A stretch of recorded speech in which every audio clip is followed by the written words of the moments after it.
Yeah. A little bit tighter if you can. Right. Not bad there now. Right. Are you going, Georgie? Yeah. 3, 2, 1.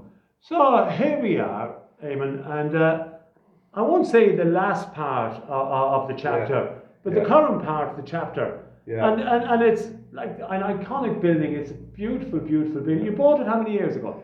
Bought it was for tender in 2001, Right. Joe. In September, 2 weeks after 9/11, it was for sale. So it was formerly the Bank of Ireland. That's right. They owned it, so they were planned. They had another bank the other side of town, and I did, it was up for sale for a few months, and I dreamt of buying it. Like, Really? Genuinely, I didn't think that I'd ever own it.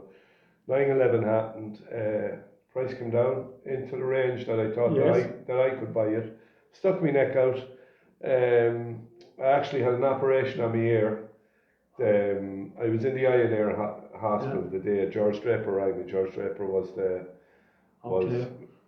auctioneer. So George rang. He said, "Eamon," he said, "you're now the proud owner of the Bank of Ireland."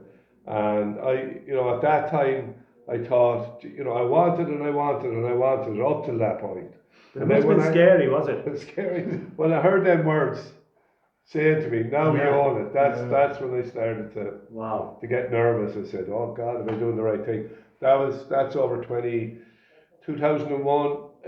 Like we all know what happened. 22 years ago, isn't it? 22 years ago. Like we all know what happened on 9/11. So it took us a year to redevelop it. You see inside what we have. It's a fabulous 4,000 square feet on the ground floor. We got an unbelievable suite department upstairs. This is a real old building. The manager used to actually live here. Like back in the day when you had the bank, like the manager generally lived up overhead. So it's the best of everything in it.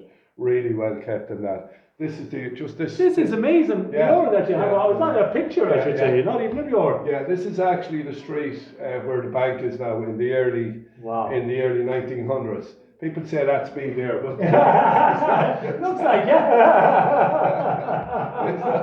It's more like Georgie there. This lad here. Oh yeah. No, that's more like Georgie to me, looking very posh there, driving down. Yeah, this is a posh man here. See this man here coming on his. Did they show you the class distinction even back then? Isn't it? Absolutely. That's like your sort of E-class Merc. And that's like my little Ford coming down the road, isn't it? And then you have this here. That's you, Georgie. So where's your around building? there, I'd say, we actually have the deeds there on the wall. Right. The people who own them properties, the National Bank, Daniel O'Connell, as we see here, Daniel O'Connell was the governor of the National Bank. They bought the properties, knocked a lot of them because the building is pushed back a wee bit. You can see that. And so they were rebuilt early 19. They started building them around 1910, 11, 12, and then what happened, the history, 1916 and that. Yes. So it was then it was officially opened, I think, in 1918. So I actually thought these buildings were older than that. So 1910 they were sort of built. It was the early Now the Ulster Bank, the other side of town, was the late 1800s, but this one is 1910 and built by Daniel O'Connell or whatever his bank. It was opened as the National Bank.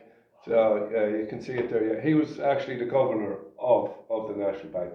After that, then over years and years and years, like the Bank of Ireland, ended up owning the property. They extended it out the back. You can see the extension there. But this is what it is now. It's a fabulous old building. Looking at it, there's no tar roads there. It was just rough. Yeah, look. You can see when you go outside on the street, you can see all them distinctive marks on the buildings that are still there. Like the amount of people that's come over and back these streets and the history that they have. Upstairs we have a fabulous suit department. Yeah, we're going to have a look at that.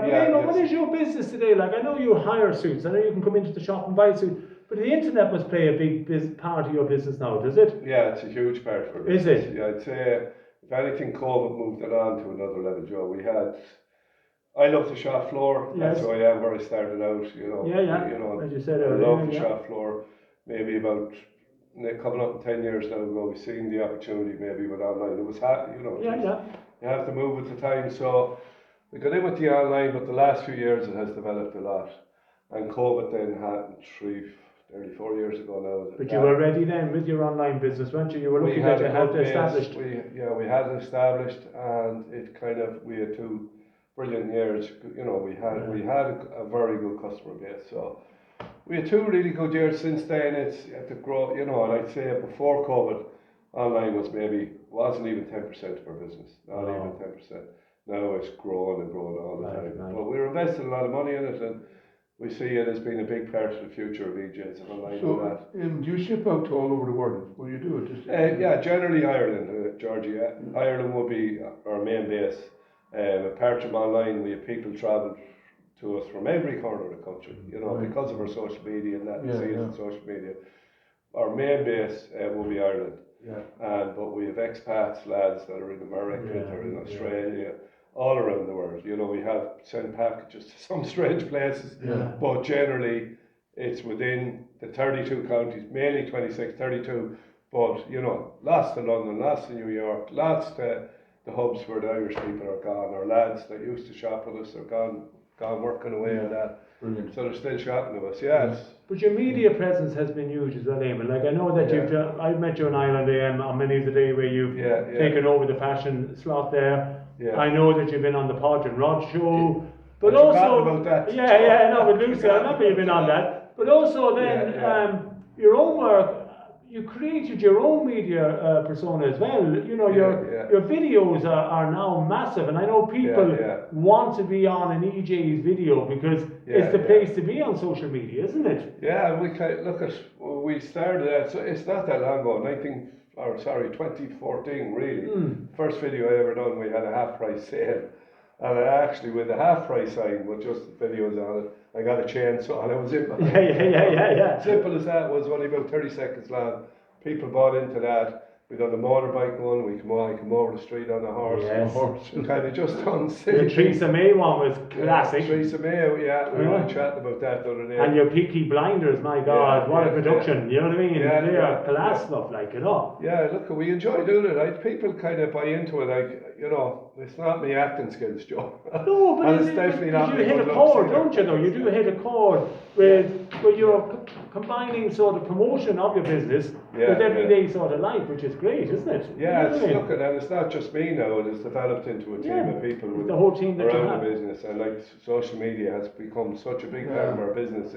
Well, I think you stood up and you just done something different, didn't you? You know, compared to what was going on with everything going on at the time. You just said, "Here, I'll go for this," you know, and put the plan together and throw it up on social media, and it just took off. Yeah, like I was useless at it, to be honest. We didn't mind, you know, having a laugh ourselves. We didn't mind people laughing at us, but like the way it is with me, we have such an unbelievable product. We have an unbelievable shop. We have brilliant staff, but mainly we have fantastic staff, unbelievable staff. You know, I hear it every day. The compliments, people coming in the door and they go, "Look at them, they're accredited, they're brilliant staff." Like, and I couldn't do what I'm doing unless I knew I had that backup. You know, because I'd be telling lies otherwise. So that gave me the confidence to do what I did. And how many is on the team, Eamon? How many would you say roughly? We've got up to 20 people working for us now. That's full-time jobs. We had interviews this morning for more, Joe. 20 full-time jobs. Yeah. We're kind of, you know, we're in a place now. We need to be busy every week, but we are busy. We've lots of plans, like we push on, you know, with our online and our in stores. In store was never as busy. We only open 5 days a week now. After COVID, we closed Sunday, Monday. There were 2 of our busiest days, but we're busier working for the 5 days. People are getting a bit of a lifestyle. And what would an average day be here? Would it be from 8 and 9 or 8 in the morning? But I'd say 8 in the morning until. When you're working for yourself, Georgie, it's 24 hours a day. When you're at home lying in bed, you're thinking about it. But for the lads here, they're coming in at 8, and it could be 8 again when they get home in the evening. But it only seems like an hour, because when you come in here, there's so much to be done. So Eamon, it's been a fantastic day with you. Thank you for sharing today with us. We you're wish you welcome, well with EJ's here on Castle Street here, isn't this what we call this? This is Grattan Street. Grattan Street, excuse me, Grattan Street. Yeah. And we have little EJ's. Is that still on? EJ's little sister, that's her lady shop. That's back right beside us there, which we've seen earlier, which is brilliant. That's and of course, you want to get your suit hired for a funeral, it'll be for a wedding. It's brilliant. I know I've used it for both. And as you say, the lads are just absolutely fantastic. Because sometimes I used to be sort of very embarrassed about going in and getting measured up and that. And they make it so easy for you. We wish you continued success. You're not just a clothes shop, you're an icon to the town, to the area. Thank Yeah, you. no. It's been a Thanks, fantastic Joe. day. Thanks for your Thank you kind so words. much. Well, Yeah, Seamus. we're all in it together. We are, yeah, fair play. Yeah. Brilliant. No, that's grand. So that's the end piece. Yeah. You happy with that? Yeah, now, George, get a clip.